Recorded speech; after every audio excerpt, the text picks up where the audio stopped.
নমস্কার। আজকে আমরা কারকের দ্বিতীয় পার্টে চলে আসছি, যেটাকে ব্যতিক্রমী নিয়ম বলা হয়। এই ব্যতিক্রমী নিয়মে আমরা আজকে রুল নাম্বার 1 এবং রুল নাম্বার 2 মানে দুটো নিয়ম এখানে শিখবো, খুব গুরুত্বপূর্ণ। এই কারক যে এসএলএসটি 3 এবং প্রাইমারি টেট, তারপর হচ্ছে পঞ্চায়েতের যে রিক্রুটমেন্ট হতে চলেছে 11,000 প্লাস শূন্যপদ, সেখানে কারক থেকে প্রশ্ন 100% আসবেই। আর তার মধ্যে আমরা একটু ব্যতিক্রমী নিয়ম দেখবো, খুব ইম্পর্টেন্ট নিয়ম। সেটা হচ্ছে করণ কারক এবং সম্বোধন পদ। আমরা কি জানি করণ কারক কিভাবে হয়েছিল? করণ কারক দেখি তো, করণ কারকের নিয়মটা কি? বাহ, দ্বারা দিয়া কর্তৃক, করণ দ্বারা দিয়া কর্তৃক, মানে এক কথায় কার দ্বারা, কার দ্বারা। এত তাড়াতাড়ি ভুলে গেলে তো সমস্যা। কার দ্বারা দিয়ে, অর্থাৎ দ্বারা দিয়া কর্তৃক দিয়ে প্রকাশ করলে সেটা কি হয়? করণ কারক। কিন্তু যদি শুধুমাত্র কার দিয়ে প্রশ্ন করে, কার দিয়ে, তাহলে সেটা অবশ্যই কি হবে? সম্বোধন পদ। যেমন আমি একটা উদাহরণ দিচ্ছি, উদাহরণ দিলে আমাদের পরিষ্কার হয়ে যাবে। উদাহরণ হচ্ছে মাঝরাতে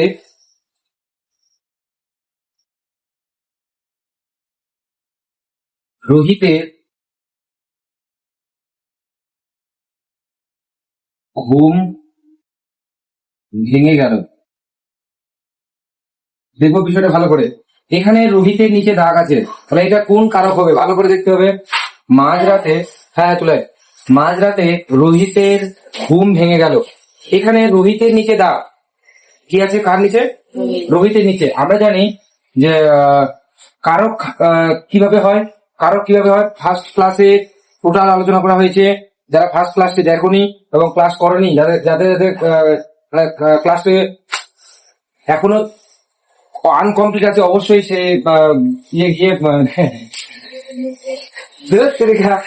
এমন ভাবে তাকালে আর কি হয় নাকি? হ্যাঁ, আচ্ছা, কারকের যে প্রথম ক্লাসটা করা হয়েছে সেখানে টোটাল বিষয় নিয়ে আলোচনা করা হয়েছে। কারক কি জিনিস, কারক কার সঙ্গে যুক্ত হয়। এখানে আমরা ওই বিষয় নিয়ে যাবো না। এখানে আমরা আলোচনা করছি ব্যতিক্রমী নিয়মগুলো, যেখানে করণ কারক এবং সম্বোধন পদ নিয়ে আলোচনা করা হচ্ছে। তো কারক আমরা কিভাবে জানি? ক্রিয়াপদের সঙ্গে কি? ক্রিয়াপদ প্লাস কি?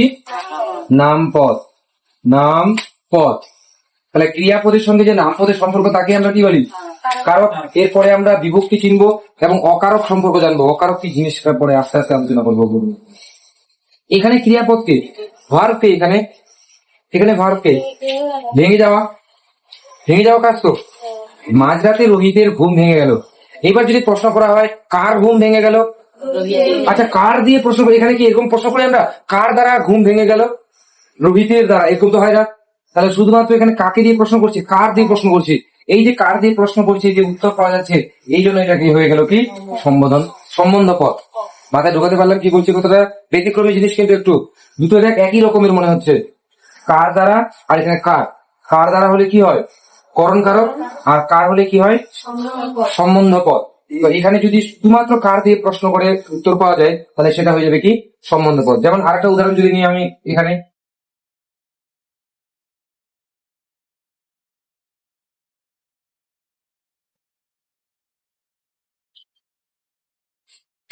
এটা কি হবে? কলমের এখানে দাগ আছে, কি? কার দ্বারা লেখা হয়? লেখা হয় তো ক্রিয়াপদ। কার দ্বারা লেখা হয়? কলমের দ্বারা বা কলম দিয়ে। তাহলে এখানে শুধুমাত্র কার দিয়ে প্রশ্ন করছি নাকি কার দ্বারা প্রশ্ন করছি? তাহলে এখানে কার দিয়ে, কার দ্বারা প্রশ্ন করলে সেটা কি বলা যাচ্ছে? তাহলে কোনটা করণ কারক? এটা খুব সচেতন, হ্যাঁ, যারা যারা ভিডিওতে দেখছে খুবই খুবই খুবই ভালো করে, এগুলো সূক্ষ্ম সূক্ষ্ম জিনিস, যে মনে হবে একই রকমের কিন্তু একটু ডিফারেন্স আছে, পার্থক্য আছে। সেই জন্য আলাদা করে এগুলোকে, যেহেতু ব্যাকরণ, ব্যাকরণ জিনিসটা খুবই সূক্ষ্ম জিনিস, তো একটু ভালো করে বুঝতে হবে এবং প্র্যাকটিস করতে হবে। প্র্যাকটিস ছাড়া ব্যাকরণ কোনোদিনও সম্ভব নয়। তো এখানে আমরা কি করে মনে রাখবো? কার দ্বারা থাকলে কি হবে? তাহলে করণ কারক। আর সম্বন্ধ পদ কি হবে? যদি শুধুমাত্র কার প্রশ্ন করে। ক্লিয়ার?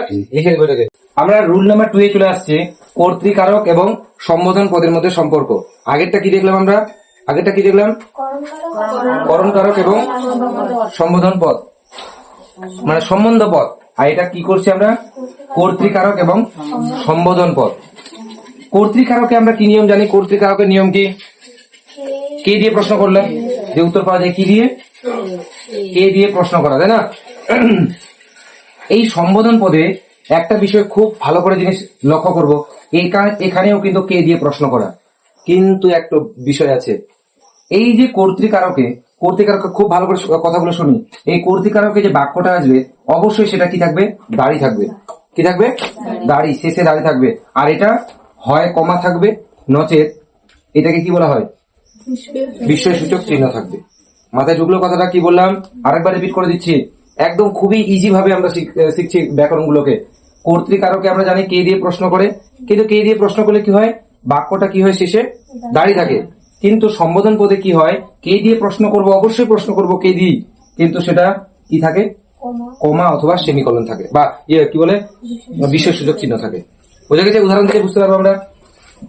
একটা উদাহরণ নিয়ে নিই। দাদা কলকাতা যাচ্ছে। নিচে ডাক, এই দাদার নিচে ডাক দেওয়া হলো। কে যাচ্ছে? কারণ আমরা জানি ক্রিয়াপদের সঙ্গে নামপদ, তাহলে ক্রিয়াপদ এখানে কি? যাওয়া, যাচ্ছে, কাজ করছে। তাহলে কে যাচ্ছে? কে যাচ্ছে? তাহলে দাদাটা কি হবে? দাদাটা কি হবে বল? কর্তৃকারক হবে নাকি সম্বোধন পদ হবে? কেন কেন কেন? কারণ শেষে কি আছে? দাঁড়িয়ে আছে। তাহলে এত ইজি ভাবে বিষয়গুলোকে আমরা জানতে পারছি। 1 নাম্বার। এটাকে আমি একটা 2 ভাবে উদাহরণ দিচ্ছি। দাদা একটু সরে দাঁড়ান। আচ্ছা, এটা কি হবে? এটা কি হবে? এই যে কি আছে এখানে, একে বের করতে বলেছে তো, একে বের করতে বলেছে তো। সরে দাঁড়ান, কে দাঁড়াবে? কে দাঁড়াবে? আবার কে দিয়ে প্রশ্ন করছে, কিন্তু কে দাঁড়াবে? দাদা দাঁড়াবে। কিন্তু এখানে কি আছে? কমা আছে, এই জন্য এটা হয়ে গেল কি? সম্বোধন। বোঝা গেছে? তাহলে সম্বোধন কাকে বলে? যদি বাক্যটা কি হয়? বাক্যটা যদি কি হয়? কমা থাকে, বাক্যটিতে কমা বা বিস্ময়সূচক চিহ্ন থাকে, তাহলে অবশ্যই সেটা কি হবে? সম্বোধন পদ হবে। আর যদি কি থাকে? দাড়ি থাকে শেষে, তাহলে সেটা কি হবে? কর্তৃকারক। বোঝা গেছে? এই দুটো পার্থক্য খুব ভালো করে করব। দেখা হচ্ছে পরের ভিডিওতে। Best of luck.